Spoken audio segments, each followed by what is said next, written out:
महिलांच्या सबलीकरणासाठी, स्त्रीच्या स्वातंत्र्यासाठी ज्या व्यक्तीनं आपल्या वयाची 104 वर्ष सतत कष्टमय जीवनामध्ये व्यतीत केली, अशा कर्त्या सुधारकांच्या अर्थात महर्षी धोंडो केशव कर्वे यांच्या व्यक्तिमत्वाबद्दल, त्यांच्या कार्याबद्दल आपण माहिती घेत आहोत. आज दुसरा भाग आहे. आपण पहिल्या भागामध्ये बघितलं की कर्वेंना कर्वेंना दोन्ही स्वातंत्र्य अभिप्रेत होते की आपल्या देशाला राष्ट्रीय स्वातंत्र्य पण मिळालं पाहिजे आणि संपूर्ण स्वातंत्र्य पण मिळालं पाहिजे. की स्त्री जोपर्यंत पुरुषांच्या गुलामगिरीतून मुक्त होत नाही, ती खऱ्या अर्थानं जोपर्यंत स्वतंत्र होत नाही, तोपर्यंत आपल्याला खऱ्या अर्थानं संपूर्ण स्वातंत्र्य मिळालं असं म्हणता येणार नाही. आणि त्या दृष्टिकोनातून कर्वेंनी मनाशी अशी खून गाठ बांधली की हे कार्य आपल्याला सोशिकपणे, शांतपणे आणि सहिष्णु वृत्तीनं केलं पाहिजे. आणि त्यांनी 1891 नंतर या कार्याला सुरुवात केली. 1896 साली अनाथ बालिकाश्रमाची स्थापना कर्वेंनी केली. 1896 साली. पुढे 1907 साली त्यांनी प्रामुख्याने तिचंच रूपांतर जे झालं ते रूपांतर म्हणजे हिंगणे स्त्री शिक्षण संस्था. 1907 साली गणेश गोविंद गोखले यांनी हिंगणा या ठिकाणी त्यांना 6 एकर जमीन दिली. त्याचबरोबर 750 रुपयाचा धनादेश दिला. आज 125 वर्षांनंतर आज बघतोय आपण, म्हणजे 2020 मध्ये जी कर्वे शिक्षण संस्था आहे कर्वे नगर पुणे या ठिकाणी, तिथे आज मोठ्या दिमाखात उभी आहे. सुरुवात गरीब कुटुंबातले होते, ते काही धनाढ्य नव्हते धोंडो केशव कर्वे. म्हणून त्यांनी जेव्हा स्त्री शिक्षणाचं कार्य हाती घेतलं तेव्हा 2 प्रकारचे निधी त्यांनी सुरू केले होते, पैचा निधी आणि मुरुड निधी.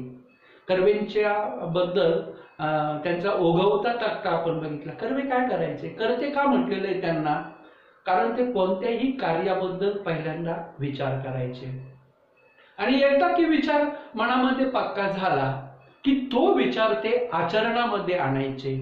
आणि याची जाणीव पूर्ण लोकांना पण होती.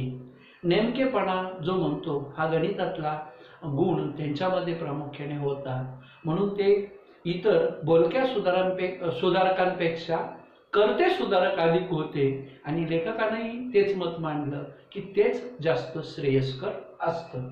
आता आपण दुसरा भाग बघणार आहोत. दुसऱ्या भागामध्ये कर्वेंच्या कार्याबद्दल आणि त्यांच्या व्यक्तिमत्वाच्या विविध पैलूंबद्दल आपण माहिती बघणार आहोत. तर दुसरा भाग पहिल्यांदा आपण त्याचं वाचन करून घेऊया आणि नंतर त्याचं स्पष्टीकरण बघूया. महर्षी कर्वे याच मध्ये स्थित प्रज्ञाची लक्षणं होती. जो स्वतःच्या सुख दुःखात अविचल राहतो, मात्र दुसऱ्याच्या दुःखात दुःखी होतो आणि दुसऱ्याच्या सुखात सुखी होतो, तो खरा स्थित प्रज्ञ. महर्षी कर्वे यांचं लक्ष केवळ समाज सुधारणेत होते.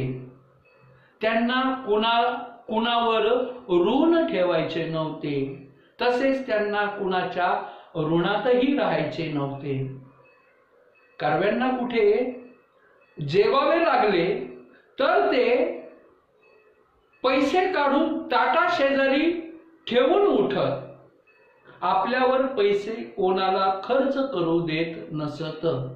इतरांना सहसा न साधणारे कार्य करायचे होते महर्षी कर्वे यांना. भारताचे अर्धांग जे स्त्रिया त्याच अनपढ राहिल्या तर देश अर्धांगवायू झालेल्या व्यक्तीसारखा होईल. एका बाजूला या देशाला आपण भारत माता म्हणतो, सरस्वतीला आपण वाङ्मयाची जननी मानतो, आणि दुसरीकडे श्री निरक्षर आज्ञाने ठेवतो हा चीड आणणारा विरोधाभास त्यांना घालवायचा होता. महर्षी धोंडो केशव कर्वे यांनी जपानच्या धर्तीवर इसवी सन 1916 साली भारतातले पहिले महिला विद्यापीठ 5 स्त्रियांना दाखल करून स्थापन केले. आगबोटीने प्रवास करण्याच्या त्या जुन्या जमान्यात महर्षी कर्वेंनी जगप्रवास करून स्त्री शिक्षणाचे महात्म्य सर्वत्र बिंबवले. जगभर स्त्री शिक्षणाबद्दल सभा केल्या.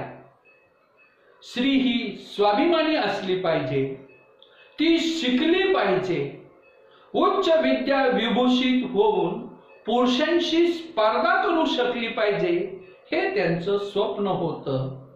त्यात त्यांना 2 कार्य करावयाची होती. एका टोकावर स्त्री साक्षर करणं हे जटिल कार्य व दुसऱ्या टोकावर तिला पुरुषांच्या बरोबरीने स्पर्धेत उतरवणे हे अटीतटीचे कार्य.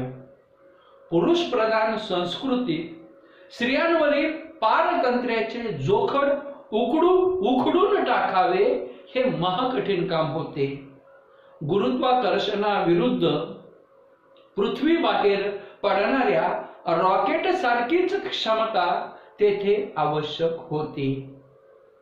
रत्नागिरी जिल्ह्यातील खेड तालुक्यातल्या शेरावली या गावी जन्मलेला हा मुलगा जन्मतःच महर्षी किंवा भारतरत्न म्हणून गणला गेला नाही. आपल्या जगत्या आयुष्यात हाल अपेष्टांची तमा न बाळगता एखादा मनुष्य केवढे अलौकिक कार्य करू शकतो त्याची मिसाल आहेत डॉक्टर धोंडो केशव कर्वे. लोकमानसाने त्यांना अभिमानाने महर्षी मानले. राजमानसाने 1958 साली भारतरत्न हा सर्वोच्च नागरी पुरस्काराने डोक्यावर घेतले. एकदा विद्यापीठातल्या कर्व्यांच्या पुतळ्यामागे एक मुलगी रडत बसली होती. केवढ्यानं रागवलो मी तिला म्हटलं, कर्व्यांच्या पुतळ्यापाशी बसून रडायला तुला काहीच कसं वाटत नाही? तू मुळीच रडू नये, यासाठीच कर्व्यांनी हे विद्यापीठ निर्माण केलं ना. स्त्री शिक्षण होतच आहे. महर्षी अण्णासाहेब कर्वे यांच्या कर्तेपणाने SNDT महिला विद्यापीठ निर्माण झालं. महिला शिकतात, पण जोवर पुरुष खऱ्या अर्थाने शिक्षित होत नाही तोवर स्त्रियांवरले अत्याचार थांबतील असे वाटत नाही. परंपरागत संस्कारांमुळे कित्येक पुरुषांच्या हे ध्यानातच येत नाही की आपण आपल्या आईशी, बहिणीशी, बायकोशी, कन्येशी पुष्कळदा चुकीचे वागतो. स्त्री ही दुय्यम नागरिक किंवा वस्तू नाही. तिलाही तिची स्वप्ने, भावभावना, आकांक्षा, विचार असतात. तिचे हे अस्तित्व मानायला शिकवणे म्हणजे पुरुष शिक्षण. पुरुष शिक्षित झाला की त्याला स्त्री स्वातंत्र्याचा अर्थ उमजेल. पुरुषांचेही शिक्षण झाले की भारतरत्न महर्षी धोंडो केशव उपाख्य अण्णासाहेब कर्वे या कर्त्या सुधारकाने सुरू केलेले महान कार्य पूर्णत्वास जाईल. मग डोळे टिचणार नाहीत, तिथे हसू फुलेल. अतिशय सुंदर शब्दांनी शेवट डॉक्टर शिरीष गोपाळ देशपांडे यांनी केला. खरंच म्हणजे आपण म्हणजे असं म्हणतात ना, जसं बघा आपण की भरतवाक्य ही कविता प्रामुख्याने आपण अभ्यासली आणि या भरतवाक्य कवितेमध्ये आपण काय विचार केला की संतांच्या संगतीमध्ये प्रामुख्याने राहिलं पाहिजे. सुसंगती सदा घडो, सुजन वाक्य कानी पडो, कलंक मतीचा झडो, विषय सर्वथा नावडो. की मनुष्य सज्जनाच्या संगतीमध्ये गेला तर त्याचे विचार, त्याचं वागणं, त्याचा अंगीकार करतो. तसं आपल्या जीवनामध्ये बघा की आपल्याला तर फक्त आता सध्या शिकायचंच आहे, पण किती सद्गुण डॉक्टर महर्षी धोंडो केशव कर्वे यांच्यामध्ये होते. आणि त्यांच्या कार्याचा हा जर आवाका आपण बघितला, ज्या काळामध्ये आमचा भारतीय समाज हा प्रचंड अंधश्रद्धेनं रूढीनं ग्रासलेला कर्मठ असा आणि परंपरागत विचारसरणीचा, म्हणजे सुधारणा ही गोष्टच नको. म्हणून तो अगोदर म्हटलंय ना, सत्पुरुषांचा छळ करावा एवढंच ऐतिहासिक कार्य त्यावेळेसच्या आज्ञ समाजाचं. पण तरी पण जेव्हा धोंडो केशव कर्वे यांनी ठरवलं की स्त्रीला जर स्वातंत्र्य मिळवायचं असेल तर तिला भान आलं पाहिजे, पण तिला हे भान केव्हा येईल, जेव्हा ती शिकेल. आणि दुसऱ्या बाजूला बघितलं, समाज तर असा आहे, आपण जर हे काम करायला सुरुवात केली तर समाजाबरोबर विद्रोह करायला लागेल, आपल्याला प्रचंड अडीअडचणींना सामोरं जावं लागेल. काय सोसलं नाही कर्वेंनी, त्यांचे कपडे फाडले, शर्ट फाडलं, कोट फाडले, पण समाजाबद्दल ब्रही काढला नाही कर्वेंनी. याचं कारण इथे दिलेलं आहे. कार्याला सुरुवात केली, लोकांना हळूहळू त्यांच्या कार्यातून अनुभव यायला लागला, नाही हा माणूस कसा आहे म्हणून. याचं कारण आहे, जेव्हा एखादं काम करायचंय ना तेव्हा माणसामध्ये काही खास गुण असावे लागतात. लेखकांनी अण्णासाहेबमध्ये म्हणजेच अर्थात महर्षी धोंडो केशव कर्वे यांच्यामध्ये जो गुण होता महत्वपूर्ण, तो म्हणजे स्थितप्रज्ञा. स्थितप्रज्ञेची लक्षणं सांगितलेली. कोणाला स्थितप्रज्ञ म्हणायचे तर त्या स्थितप्रज्ञेची 3 लक्षणं सांगितलेली. पहिलं लक्षण सांगितलं की स्वतःच्या सुखदुःखात अविचल राहतो. म्हणजे जो मनुष्य स्वतः सुखाने कधी हुरळून जात नाही आणि दुःखाने कधी रडत बसत नाही, शांत राहतो, अविचल, स्थिर राहतो. स्थितप्रज्ञाचं हे पहिलं लक्षण. आपल्यात हे गुण आले पाहिजे. आपल्यात आहे का हा गुण? आपण लगेच पटकन चिडतो. स्थितप्रज्ञ अण्णांमध्ये हा गुण होता की स्वतःच्या सुखदुःखामध्ये, सुख आलं तर ते कधी हुरळून गेले नाही, दुःख आलं तर त्यांनी कधी त्याबद्दल चर्चा पण केली नाही किंवा ते उगाळत बसले नाही. दुसरा गुण, दुसऱ्याच्या दुःखात दुःखी होतो तो स्थितप्रज्ञ. दुसऱ्याच्या दुःखात दुःखी होतो तो स्थितप्रज्ञ. सज्जनाची लक्षण नाही, स्थितप्रज्ञाची लक्षण आहे. प्रज्ञा, बुद्धी, शब्दप्रयोग सांगितला भरतवाक्य कवितेमध्ये की दुसऱ्याच्या दुःखात दुःखी होतो, दुसऱ्याच्या सुखात सुखी होतो. अण्णांना महिलांचं सुख विपरीत होतं की आमच्या देशात एवढ्या स्त्रिया आहेत, त्यांना खरंच स्वातंत्र्य मिळालं पाहिजे. म्हणून अण्णांमध्ये ही स्थित प्रज्ञेची लक्षणं प्रामुख्याने होती. अण्णांचं संपूर्ण लक्ष समाज सुधारण्यामध्ये होतं. म्हणजे केवळ अण्णांनी महिलांच्या शिक्षणाकरताच काम केलं असं नाही. मी तुम्हाला याही अगोदर सांगितलंय, अण्णांनी तत्कालीन समाजामधल्या ज्या निरर्थक चालीरीती, रूढी, परंपरा होत्या त्यांच्यावरती प्रामुख्याने कडाडून हल्ला केलेला आहे. त्यात सुधारणा करण्याचा प्रयत्न केलेला आहे. मग ती जाती व्यवस्था असेल, अस्पृश्यता असेल, त्यातही त्यांनी त्यालाही विरोध केला. अण्णांचं पूर्ण लक्ष हे फक्त समाज सुधारणेमध्ये होतं. पण समाज सुधारणेत लक्ष होतं म्हणून त्यांना कुणावरती उपकार करायचे नव्हते, ऋण, आणि कुणाचे उपकार आपल्यावरती घ्यायचे पण नव्हते. विशेष बघा त्यांचं की त्यांना कुणावरती ऋण ठेवायचं नव्हतं, त्याचबरोबर त्यांना कुणाच्या ऋणातही राहायचं नव्हतं. कुणाचे उपकार, कुणावर मी उपकार केले हे पण कुणाला दाखवून द्यायचं नव्हतं आणि कुणाच्या उपकारात पण त्यांना राहायचं नव्हतं. म्हणून अण्णांचा इथे एक गुण फार छान सांगितला की अण्णांना काही कामानिमित्त कधी कुणाच्या घरी जेवण करावं लागायचं. कारण तो जो काळ बघितला 19व्या शतकाचा 20व्या शतकाचा पूर्वार्ध, 19व्या शतकाचा उत्तरार्ध, तो जर काळ बघितला, 125 वर्षापूर्वीची गोष्ट पाहतो मी, काय स्थिती होती तेव्हा, काय आताच्या सारख्या हॉटेल वगैरे नव्हते.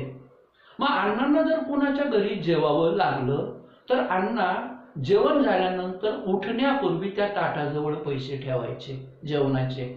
याचं कारण सांगितलंय की आपल्यावरती ते कधीच कुणाला पैसा खर्च करून देत नसत, कुणाचे उपकार पण घ्यायचे नाही. मग आम्ही समाजसेवा करतो बा, मग माझं, इतर सुधारकांसारखे अण्णा नव्हते.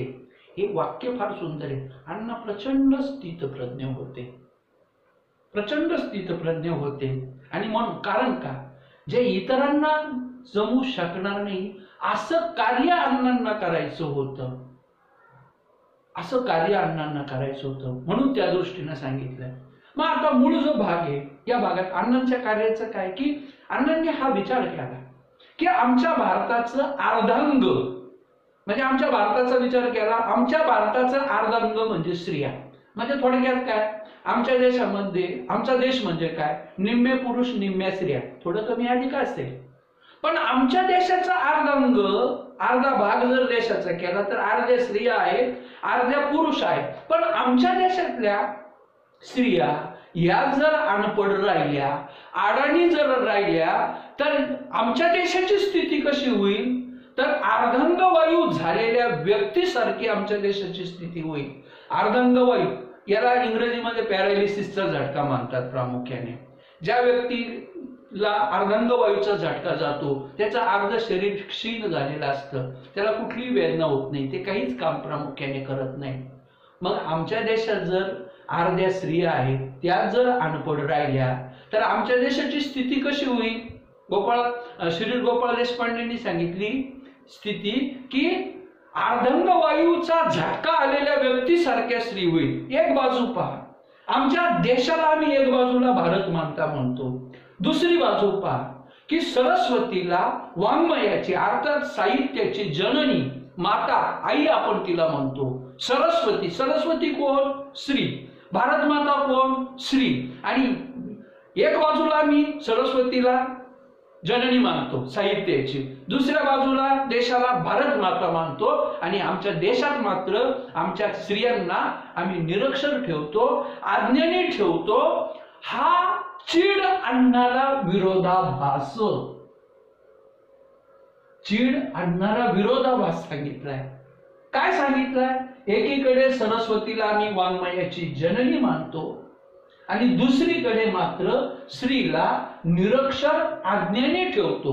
सरस्वती स्त्री आहे, तिला आम्ही जननी माता मानतो आणि दुसऱ्या बाजूला मात्र स्त्रीला आम्ही निरक्षर ठेवतो.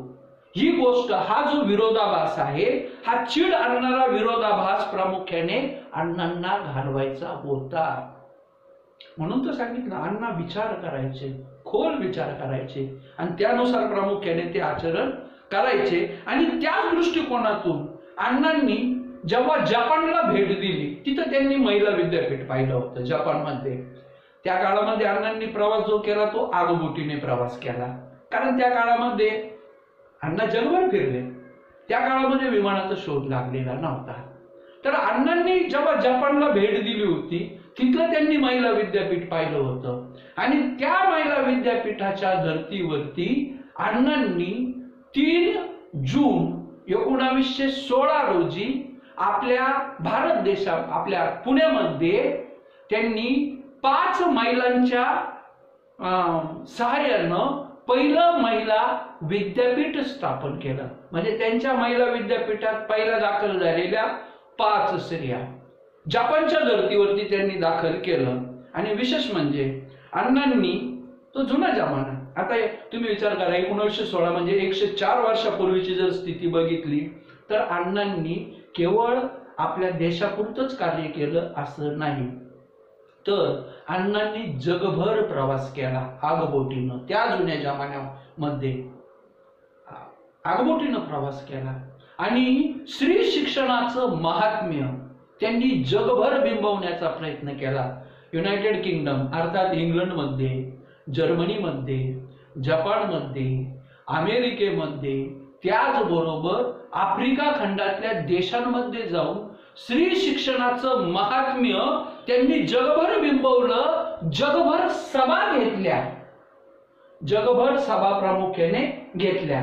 मग अण्णांनी स्त्री शिक्षणासाठी जे काही केलेले प्रयत्न आहेत त्या प्रयत्नांमध्ये प्रयत्न या ठिकाणी तुम्हाला लेखन स्वरूपात सांगितले की 3 जून 1916 रोजी भारतातलं पहिलं महिला विद्यापीठ ज्याचं नाव आहे SNDT हे विद्यापीठ स्थापन केलं। त्याचबरोबर जगभर प्रवास करून कर्वेंनी अर्थात अण्णांनी स्त्री शिक्षणाचं महत्व जगभर बिंबवलं आणि जगभर स्त्री शिक्षणासाठी त्यांनी सभा घेतल्या। म्हणजे केवळ आपल्या देशापुरतं आपल्या महाराष्ट्रापुरताच विचार केला नाही तर जगभर त्यांनी हे केलं।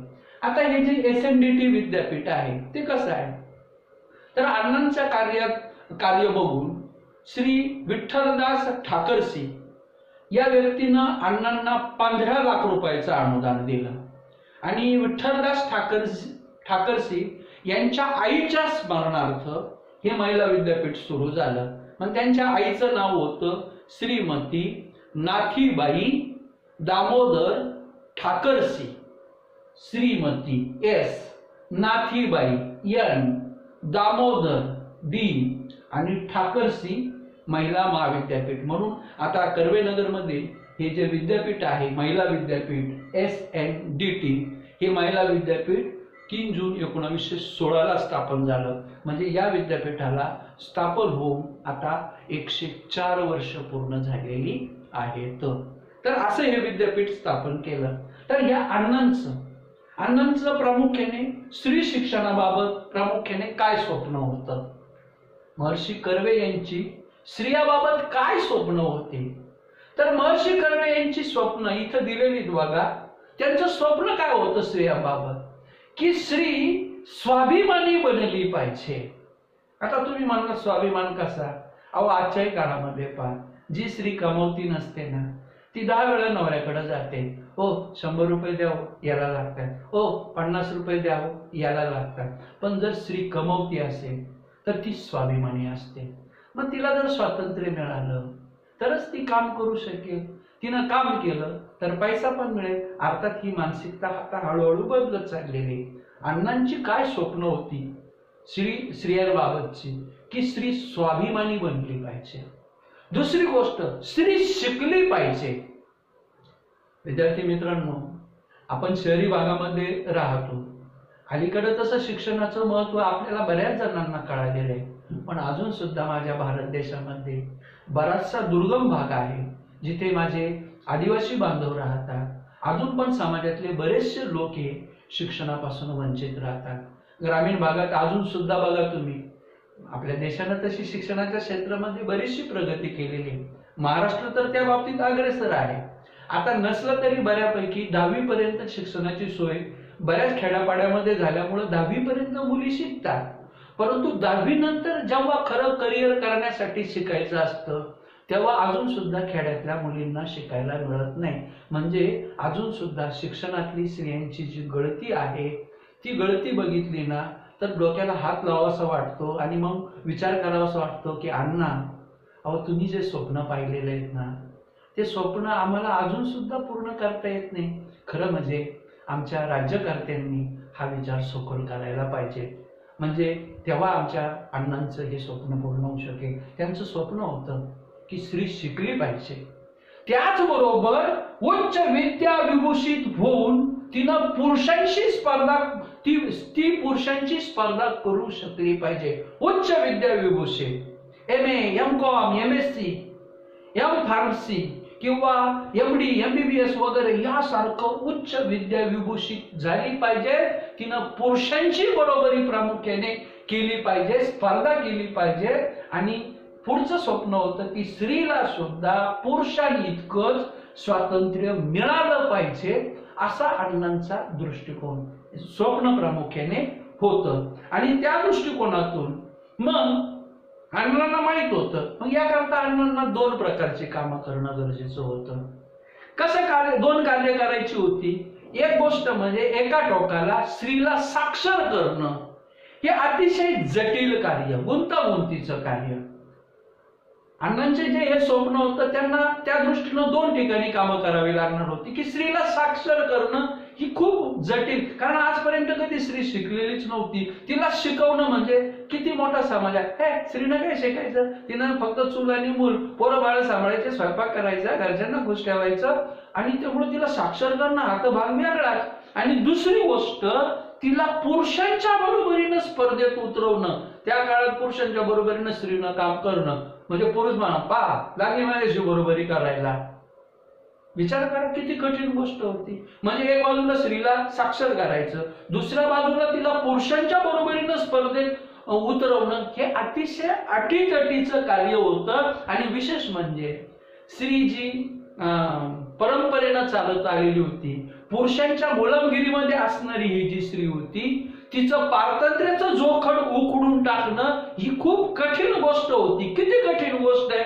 लेखकाने इथं खूप छान शब्दप्रयोग वापरला की गुरुत्वाकर्षणाविरुद्ध पृथ्वी बाहेर पडणाऱ्या रॉकेट सारखीच क्षमता तिथे आवश्यक होती. ती क्षमता, ती रॉकेट सारखी क्षमता अण्णांमध्ये होती.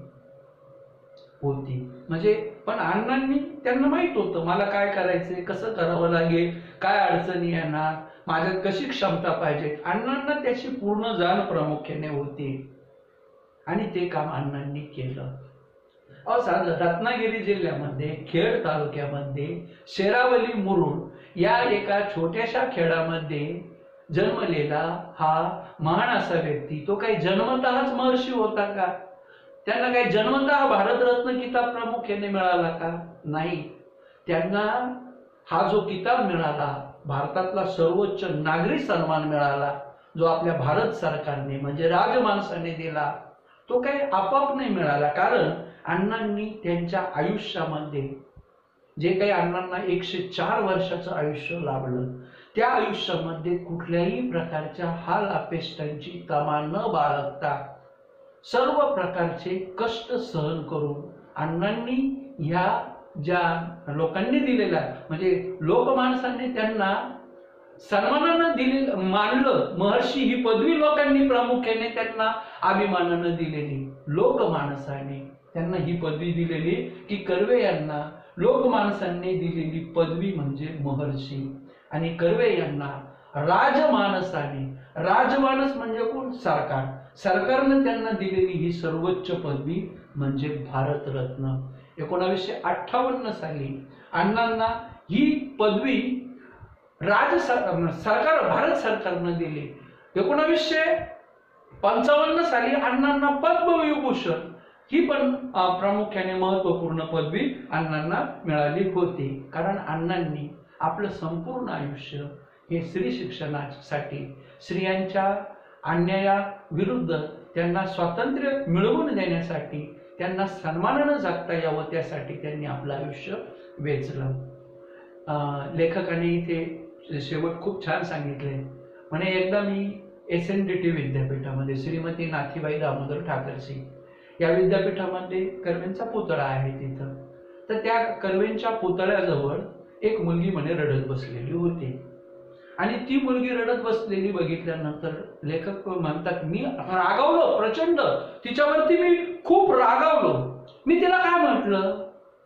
मी म्हटलं की कर्वेंच्या पुतळ्यापाशी बसून रडायला तुला काहीच कसं वाटत नाही, तू मुळीच रडूच नये, यासाठीच म्हणे कर्वेंनी हे विद्यापीठ निर्माण केलं.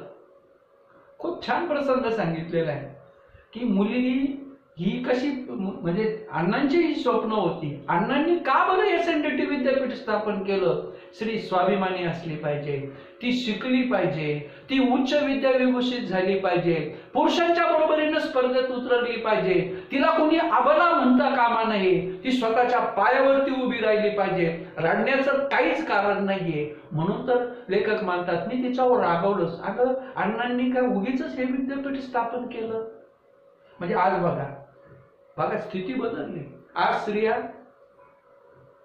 पुरुषांच्या पेक्षा अधिक जोमाने काम करतायत, दर्जेदार शिक्षण घेत आहेत, उच्च विद्याविभूषित होत आहेत, भारतभर कामं करतायत. जगाच्या पाठीवर आज आमच्या देशातल्या अनेक स्त्रिया काम करताना दिसतंय, हे अण्णांची स्वप्न पूर्ण झाल्याची परिपूर्ण लक्षण आहे. पण अजून आपल्याला खूप काम करायचे आहे. म्हणजे अण्णांचं पूर्ण स्वप्न 100% पूर्ण झालं असं म्हणता येणार नाही. इथे हा एक भाग आहे की आता स्त्री शिक्षण होते. आज 2020 सालची जर स्थिती बघली, आता स्त्रियांच्या शिक्षणासाठी अण्णांसारखे अनेकांनी प्रयत्न केले. आपलं सरकार पण त्या दृष्टिकोनातून प्रयत्न करत आहे. अण्णांनी जे SNDT विद्यापीठ निर्माण केलं त्यामध्ये महिला शिकतात. पण मूळ मुद्दा, जोपर्यंत पुरुष हा खऱ्या अर्थानं शिक्षित होत नाही तोपर्यंत स्त्रियांवरचे अत्याचार थांबतील असं वाटत नाही. खऱ्या अर्थानं शिक्षित म्हणजे नुसत्या 2-4 डिग्र्या मिळाल्या पुरुषाला आणि तो खऱ्या अर्थानं शिक्षित झाला असं नाही. शिकणं आणि वर्तनात बदल करणं यामध्ये खूप अंतर आहे. मग याला कारण आहे की आमच्या समाजामध्ये सुद्धा परंपरागत चालीरीतीमुळे शिक्षित म्हणजे ज्याला आज आपण 2-4 पदवी घेतलेला पुरुष म्हणतो तो खऱ्या अर्थानं शिक्षित नाही. तो शिक्षित खऱ्या अर्थानं केव्हा होईल, त्यानं तो काही गोष्टी लक्षात घेईल तेव्हा की बुवा आपण आपल्या आईशी कसं वागतो, आपल्या बहिणीशी आपण कसं वागतो, आपल्या बायकोशी आपण कसं वागतो, आपल्या कन्येशी आपण कसं वागतो. आणि बऱ्याच वेळा मग त्याच्या लक्षात येईल की आपण जेव्हा स्त्रियांच्या बाबत जेव्हा चुकीचं वागतो, कारण स्त्री ही काही दुय्यम नागरिक नाहीये, स्त्री काही वस्तू नाहीये, तिच्याशी आपण दुय्यम नागरिकासारखं वागावं, तिच्याशी वस्तूसारखं वागावं. जेव्हा पुरुषाला पण कळेल की नाही, स्त्रीला सुद्धा तिची स्वप्न असतात, स्त्रीला सुद्धा तिच्या भावभावना असतात, स्त्रीला सुद्धा तिच्या आकांक्षा असतात, स्त्रीला सुद्धा तिचे स्वतःचे विचार असतात. आणि जेव्हा पुरुष, आताचा सुशिक्षित पुरुष जेव्हा खऱ्या अर्थानं स्त्रीचं अस्तित्व मानायला लागेल, मानायला शिकेल, त्यावेळेसच खऱ्या अर्थानं पुरुष शिक्षण झालं, पुरुष शिक्षित झाला तर खऱ्या अर्थानं पुरुषाला स्त्री स्वातंत्र्याचा अर्थ उमजेल असं लेखकाने अखेरच्या भागामध्ये मांडलेलं आहे. म्हणून स्त्री शिक्षणाबरोबर पुरुषांचेही शिक्षण झालं की मग पुरुषांचं शिक्षण म्हणजे शिकले. पण जेव्हा स्त्रियांबद्दलची कणव त्यांच्या मनामध्ये निर्माण होईल आणि आपल्या बरोबरीनं स्त्रीला सुद्धा जेव्हा खऱ्या अर्थानं स्वातंत्र्य मिळेल, त्यावेळेस अण्णासाहेब कर्वे अर्थात महर्षी धोंडो केशव कर्वे या सुधारकांना जे सुरू केलेलं स्त्रियांबाबतचं जे महान कार्य आहे ते पूर्णत्वास जाईल. मग त्यावेळेस आपले डोळे टिचणार नाही, म्हणजे डोळे भरून येणार नाही. त्यावेळेस तिथे काय असेल, हसू फुटेल. म्हणून महर्षी धोंडो केशव कर्वे अर्थात अण्णासाहेब कर्वे यांच्या व्यक्तिमत्वाचा परिचय इथे करून देण्याचा प्रयत्न केलेला आहे. इथं काही भाग दिलेले, हे केव्हा घडेल ते लिहा. कर्त्या सुधारकाने केलेले कार्य पूर्णत्वास केव्हा जाईल, जेव्हा पुरुषांचेही शिक्षण होईल, खऱ्या अर्थाने पुरुष शिक्षित होईल तेव्हा. स्त्री पुरुषांशी स्पर्धा करू शकेल केव्हा करू शकेल, जेव्हा ती उच्च विद्या विभूषित होईल, तेव्हा ती स्पर्धा करू शकेल. आणि लेखकाच्या मते दुसऱ्याच्या दुःखात दुःखी व सुखात सुखी होणारा कोण असतो, स्थितप्रज्ञ. इथे तुम्हाला कर्ते सुधारक कर्वे पाठातून महर्षी अण्णा कर्वे यांचे तुम्हाला जाणवलेले वेगळेपण तुमच्या शब्दामध्ये मांडण्याचा प्रयत्न केला. तर हे स्वमत, आता स्वमत हा जो भाग आहे हा 3 मार्कांसाठी प्रामुख्याने विचारला जातो. तर पाठाच्या अनुषंगानं याचा नक्की तुम्ही विचार करावा आणि तुम्हाला नक्कीच हा जो पाठ आहे कर्वेंचा पाठ, महर्षी धोंडो केशव कर्वे, हा नक्कीच तुम्हाला आवडलेला असेल. हे पूर्ण लेखन तुमच्या नोंदवहीमध्ये व्यवस्थित नोंदवून घ्या आणि त्यानंतर पाठाखाली दिलेले जेवढे काही प्रश्न उत्तर असतील ते छान सुंदर वळणदार अक्षरामध्ये तुम्ही व्यवस्थितरित्या लिहायची आहे. चला थांबूया, बघून घ्या एकदा व्यवस्थित.